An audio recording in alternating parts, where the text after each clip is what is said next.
about upgrades and really the whole of gameplay for Command & Conquer 4, we knew we wanted to do something a little bit different, but also very interesting and that fit into the gameplay of Command & Conquer 4. You know, now Tiberium is a controlled resource.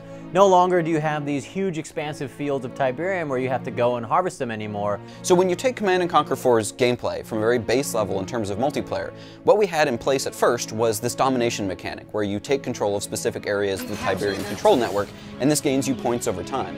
There's this huge network that's kind of controlling Tiberium. It's no longer ravaging the Earth. The Tiberium control network allows us to represent that. You'll see a variety of cables, pipes, emerge from cliffs, dive into the ground, emerge up into other different text structures, and that's what's something I think gives a Command & Conquer a look that's different from previous titles in the franchise. And we realized that we wanted to add a couple of things to the formula in order to make it feel a little bit more C&C, but also to add more points of interest to the map and to add more interesting gameplay. So, you know, how to integrate it into CNC4. Our community loves harvesting Tiberium. I mean, they are crazy about Tiberium and wanted to figure out a way to get it into the game, but to have it make sense with the fiction, as well as add a new strategic layer to the gameplay.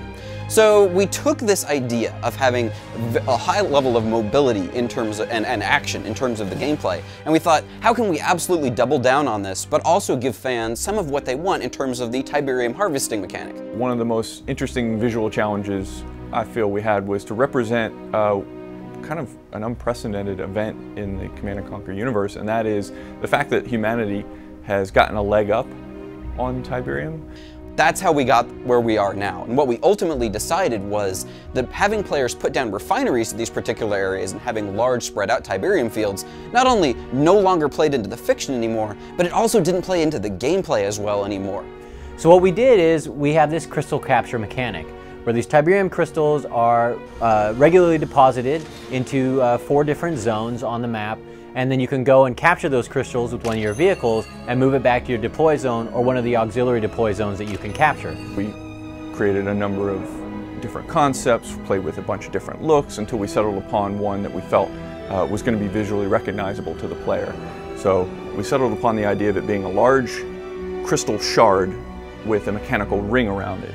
Another thing that we wanted to do was really bring back blue Tiberium and make it very interesting. So you'll also find blue Tiberium crystals, which give you twice as many upgrade points in more contested parts of the map where you're going to see a lot more combat occurring. Same general principle, it's very high volatility Tiberium that's spit out from the network and then needs to be collected or else it's going to continue accumulating at the surface.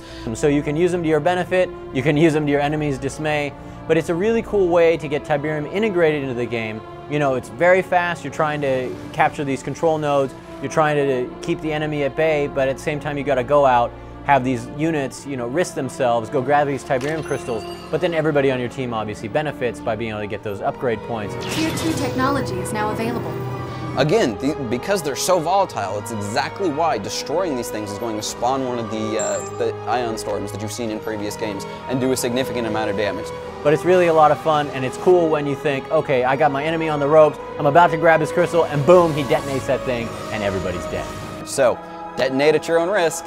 We've been having a lot of fun with it. It allows you to keep in the fast gameplay of capturing those Tiberium control nodes, fighting with your enemies, but then also being able to really help your team out, grab those upgrade points and those crystals, and you know, hey, it's great having that roving bomb. We're very excited to throw this new mechanic into sort of the old hat of RTS mechanics. We feel that, and a lot of the players that we've had play the game feel that it plays very interestingly into the new mechanics of Command & Conquer 4 and really the shift in RTS that we've taken into a much stronger focus on action, on gameplay, on what you're doing with each individual unit. I was really impressed with everyone who worked on it. I'm really excited to see it in the community's hands, have everybody play with it, because I think they're going to really enjoy it. And I can't wait for you to play the game. Comes out March 16th.